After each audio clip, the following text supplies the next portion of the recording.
আচ্ছা বলুন, বেটার বিয়ে দেওয়া কঠিন না বেটির বিয়ে দেওয়া?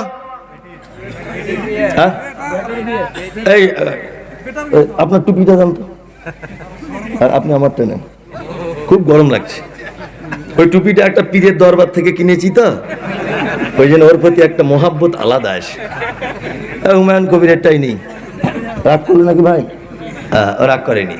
যাই হোক, যে কথা বলছিলাম সেটা হচ্ছে এই যে আমরা ইসলামটাকে কঠিন করেছি। বেটার বিয়ে দেওয়া কঠিন না বেটির? কথা বলুন। বেটির। আচ্ছা বলুন, ইসলাম এক জায়গা তো এরকম জায়গা দেখিয়েছে যে বেটির বিয়েতে কোনো রকমের পয়সা খরচা হবার লাইন আছে? নাই। বেটার বিয়েতে লাইন আছে, খরচা করতে হবে। কি? অলিমা করতে হবে। আরে অলিমা একটা মোরগ দিয়েও তো করবেন। কথার লেগে বলছি, যুক্তি তর্কে। 100 টাকাও তার দাম আছে। 2, মোহর দিতে হবে। আরে মোহর তো বর্তমান বাজারে 1000 টাকাও তো দিবেন। তাহলে 1100 টাকারও খরচার একটা লাইন পাওয়া গেছে। মেয়ের বাপের দেখান তো দেখি, খরচার জায়গা আছে? নাই। অথচ আমরা কোনটাকে কঠিন করেছি? মেয়ের বাপটাকে। ইসলাম কিন্তু খুব সহজ, আমরা কিন্তু কঠিন করে দিয়েছি। আর আমরা লোকেরাও খুব বদমায়েশ। আমরা যে খুব সুবিধা তা নয়, আমরাও খুব খারাপ। আমি মমতাজুল ইসলাম, আমার সুগার হয়েছে, অরিজিনাল হয়নি, কিন্তু বোঝানোর জন্য বলছি। দোয়া করুন যাতে না হয়, বলুন আমিন। আমি সুগারের রুগী, ধরে নেন। তা আমি ওই একটা ডাক্তারের কাছে গেছি। ডাক্তারটা খুব বকাটে টাইপের। বকাটে বুঝেন? একটু আত পাগলা টাইপের আর কি। তাই ডাক্তারের কাছে গেছি। ডাক্তার আমাকে বলছে, মমতাজুল সাহেব কি হয়েছে? আমি বললাম, ডাক্তার ভাই এরকম এরকম ব্যাপার। তা বলছে, আচ্ছা আচ্ছা আচ্ছা, ফজরের নামাজ পড়ে আপনি 1 ঘন্টা হাঁটবেন আর শোবেন না, আর রসগোল্লা খাবেন না, আলু ওটাও খাবেন না, বাদ দিয়ে দেন। আর এই যে 6 টাকা পাতা একটা ওষুধ দিচ্ছি, প্রতিদিন 1টা করে ট্যাবলেট খাবেন। তা আমি বাড়ি এসেছি, মিষ্টি খাই না। আমার বউ আলু রান্না করছে, খাই না। আমার বউ তখন বলছে, হাগো ডাক্তারের কাছে গেলে কি বললো, ফি কত নিল? আমি বলছি, ফি তো নেয় না, শুধু ওষুধের দাম 6 টাকা নিয়েছে। তো আমার স্ত্রী বলছে, ঘোড়ার ডিম ডাক্তার, ও কিছু বোঝে? ওর কাছে তুমি গেলে, যাও শ্যামল ব্যানার্জির কাছে যাও। না, আমি ফুলবাড়িতে শ্যামল ব্যানার্জির কাছে গেলাম। শ্যামল ব্যানার্জি, ওর ফি হচ্ছে 1000 টাকা।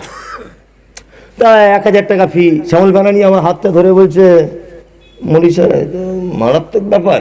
যে হ্যাঁ, মারাত্মক কি ব্যাপার? সুগার। বলছে, কোন ডাক্তার দেখিয়েছেন? আমি বলছি, হুমায়ুন কবিরকে। ও ডাক্তার নাকি? কি দিয়েছে দেখি? ওষুধের পাতা দেখালাম, ছুঁড়ে ফেলে দিল। এই ওষুধ চলবে না, আপনি এক কাজ করুন। কি কি খেতে মানা করেছে? আমি বললাম, হুমায়ুন কবির বলেছে যে আলু খাওয়া যাবে না আর রসগোল্লা খাওয়া যাবে না। ও তখন আমাকে শ্যামল ব্যানার্জি বলছে, রসগোল্লাও জন্মের খাওয়া খান, আলুও খান, ফজরের নামাজ পড়ে হাঁটতেও হবে না, ফজরের নামাজও পড়তে হবে না, আপনি ঘুমান। আর এই 380 টাকা পাতা ওষুধ দিচ্ছি, 1 পাতা 10 দিন করে চলবে। তার মানে 1 মাসে কত টাকার ওষুধ যাচ্ছে? 1000 টাকার, ধরে না 1000 টাকার। আর মাসে 2 বার আমাকে দেখাবেন, আর সবই খান। আচ্ছা, মাসে 2 বার যদি দেখায় 2000, আর এদিকে 1000 টাকার ওষুধ, কত টাকা গেল?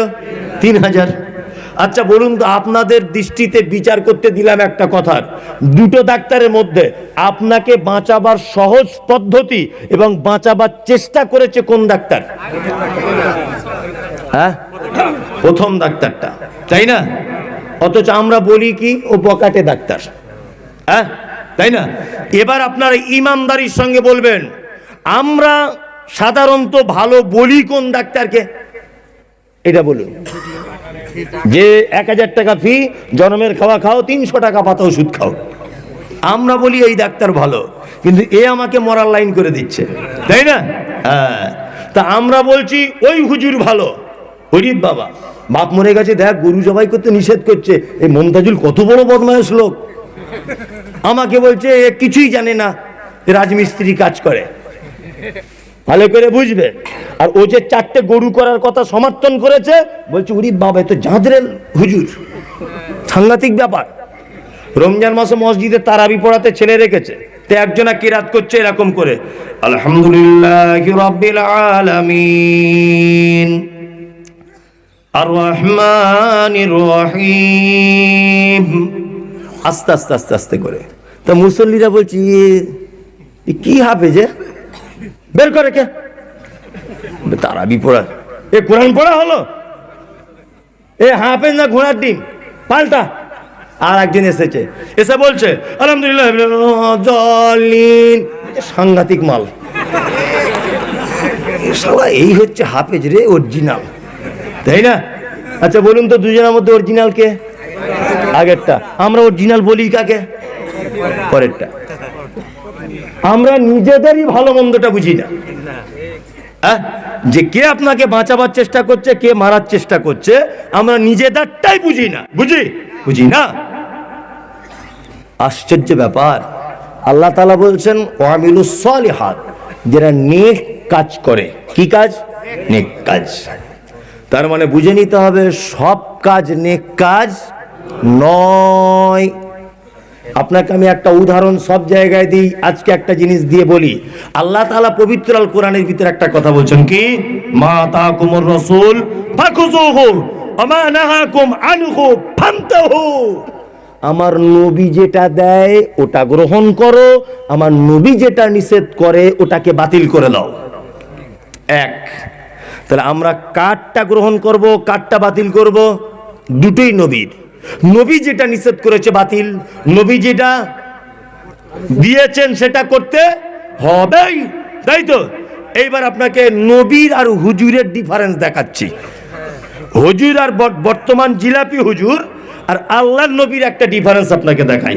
কেউ রাগ করবেন না, এটা আমি অনেক জায়গায় বলি। এক, আমি মুমতাজুল ইসলামের ওড়নাটা বিক্রি করব, এটা বিক্রি করব, আর এই টুপিটাও বিক্রি করব। ধরে নেন এই দুটি ধরে নেন টুপি, ওড়না নয়, দুটি টুপি। এই টুপিটা হালকা একটু ছেঁড়া, ময়লা লেগে আছে, আর এটা একদম চকচক চকচক চক করছে। বলুন তো আপনার কোনটা কিনবেন? চকচকেটা কিনবেন, তাই না?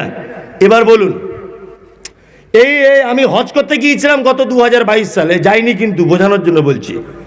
তা হজে গিয়ে এই টুপিটা কিনে এনেছিলাম। এই টুপিটা আল্লাহর নবী পরতেন, আমি কিনে এনেছি ওখান থেকে খুব কষ্ট করে। বলুন কোন টুপিটা কিনবেন? কোনটা? আচ্ছা এইটার পক্ষে কারা হাত তুলুন তো। এটা হালকা একটু ছেঁড়া, কিন্তু নবী পরতেন, এটা কিনবেন, তাই তো? কেন কিনবেন এটা? এটা তো আরো চকচকে, নবী পড়েছিল তাই ভালোবাসা আছে, তাই না? হ্যাঁ। এবারে নবীর দেওয়া আর হুজুরের দেওয়া ডিফারেন্স দেখাই। বাজারে একটা দরুদ আছে, কি দরুদ? আল্লাহুম্মা সাল্লি আলা সাইয়্যিদিনা মাওলানা মুহাম্মদ ওয়া আলা আলি। বলে হুজুর গরম দুধ খাচ্ছে, পাবলিক তোরা বল এটা দরুদ না অদরুদ? দরুদ। এই ভুল বলবেন না, দরুদ। আমি বলছি এটা দরুদ। আর একটা দরুদ বলি, বালাগাল উলা বিকামালিহি কাশাফাত দুজা বিজামালিহি হাসানাতু জামিউ খিসালিহি সাল্লু আলাইহি ওয়া আলিহি ওয়া সাল্লিমু তাসলিমা। এটা একটা দরুদ।